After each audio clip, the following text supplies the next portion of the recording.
¿Quién necesita una orden judicial cuando tienes botas, uniforme y el respaldo de una fiscalía que actúa, como si Netflix les estuviera grabando una serie de narcos? En Chiapas, una fotoperiodista independiente, Luz del Alba Velasco, descubrió por las cámaras de su casa que fue cateada por militares, Guardia Nacional y la Fiscalía Estatal, sin que nadie le avisara. Porque claro, ¿para qué perder el tiempo con notificaciones cuando se puede reventar un candado con mucho estilo, no? El problema no es solo la ilegalidad del cateo, es lo que representa. La costumbre cada vez más normalizada de tratar al periodismo incómodo como un problema de seguridad nacional, o como un cartel sin cartel, que incomoda más que un sicario con metralleta. Resultado, tenemos una casa cultural, espacio de entrevistas, archivo vivo de pensamiento crítico, intervenida como si se escondiera el mismísimo Chapo o sus hijos. Pero esto apenas comienza, porque las respuestas oficiales, como suele pasar, brillan por su ausencia y su desprecio. Como siempre, vamos por partes. El asunto es que nadie da la cara, pero las cámaras sí. Luz del Alba Velasco, fotoperiodista con más de 3 décadas cubriendo conflictos en Chiapas, Guatemala y más allá, no se enteró del cateo en su casa sino hasta 8 días después. ¿La razón? No estaba en casa. Estaba, ironías del destino, en un encuentro periodístico. Porque hasta el absurdo necesita un buen guión. La casa, ubicada en el barrio de la Cruz Grande, en Comitán, no es solo su vivienda, es un espacio cultural. Ahí se han hecho entrevistas a músicos, investigadores, funcionarios, escritores, un archivo vivo de memoria local, con puertas abiertas al pensamiento incómodo y crítico.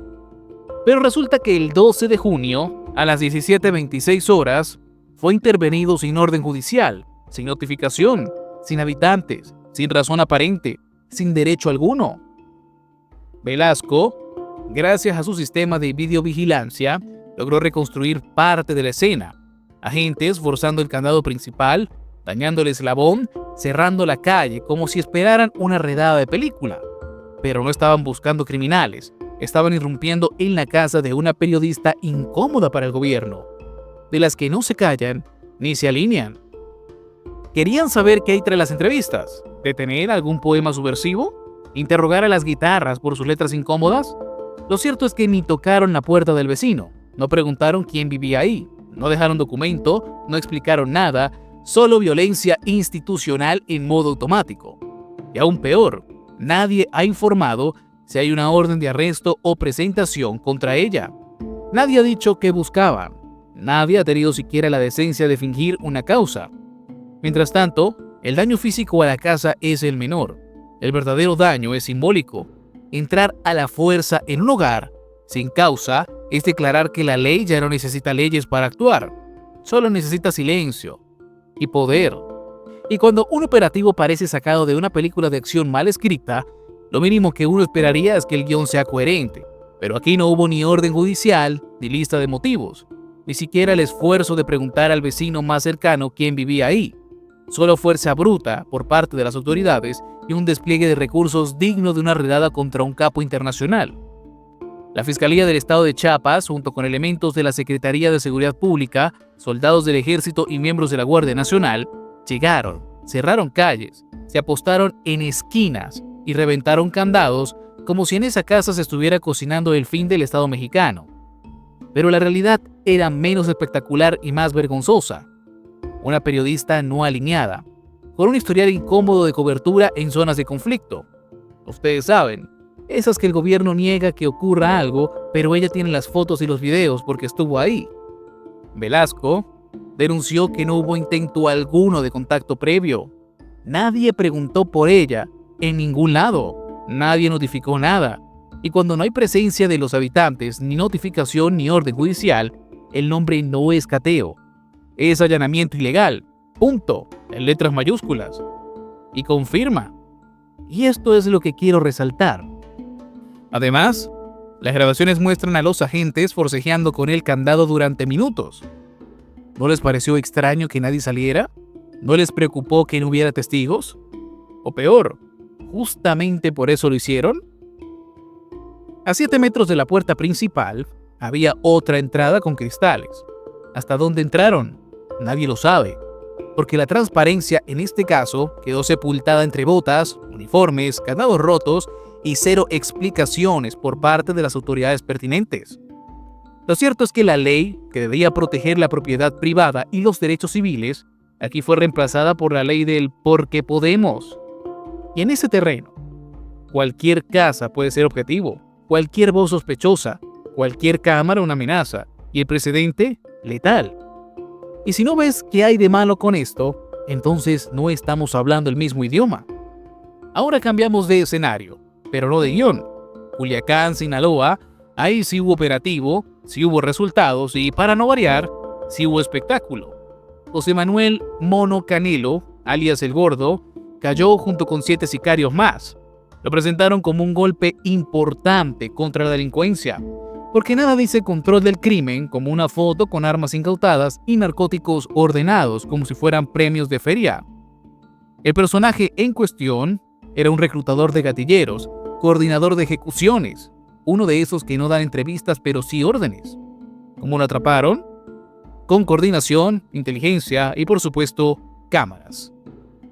Pero esta vez no eran de vigilancia ciudadana, eran las del Estado, funcionando cuando quieren. Mientras a luz del alba le rompen el candado por tener un archivo de entrevistas, a este generador de violencia lo tratan como un trofeo de eficacia, porque el sistema necesita de vez en cuando una victoria mediática para tapar otro error. Y Culiacán siempre es buena plaza para presumir músculo. Pero ojo, el narco detenido no es sinónimo de narco desmantelado. La estructura sigue, las rutas siguen. Solo cambiaron al gerente de turno, porque aquí, hasta las victorias, vienen con letra chica. Entonces, el panorama luce así. En un país donde los muertos no tienen nombre hasta que aparecen en un Excel y donde las casas se catean sin permiso pero con uniforme, el periodismo sigue siendo la amenaza más incómoda para el poder. No los carteles, no los sicarios, no los saqueadores de presupuesto. La periodista, el micrófono, la cámara. Eso es lo que inquieta. Porque el verdadero delito no es informar, es no alinearse, no callar, no plegarse a la narrativa oficial. Y cuando eso sucede, la respuesta no es un debate público, ni una réplica institucional. Es el cateo sin orden, el candado roto, la calle cerrada por militares. Es el mensaje sutil, o no tanto, de que sabemos dónde vives. Mientras tanto, el Estado sigue operando en modo dual. En Culiacán, despliegue coordinado para atrapar a un sicario mediático. En Chiapas, intervención silenciosa para quebrar la voz de una periodista. La eficacia no se mide por justicia, sino por conveniencia, por oportunidad y aparentemente por cálculo. Y si lo que pasó en la casa de Luz Alba Velasco no enciende alarmas, es porque ya normalizamos el abuso, porque el ruido es tanto que la censura ya no necesita callar, solo necesita distraer.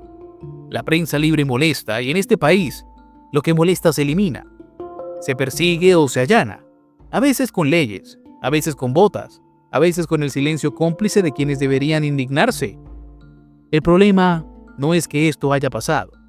El problema es que puede volver a pasar, a cualquiera, sin cámaras, sin carta, sin respuesta y sin que nadie se inmute. Si te gustan nuestras investigaciones, te invito a ver más de ellas en nuestro canal. Subimos contenido diariamente. Tu apoyo es vital para nosotros. Por favor, suscríbete, comenta, comparte. Recuerda que somos Nación y Frontera y estamos aquí para traerte la verdad.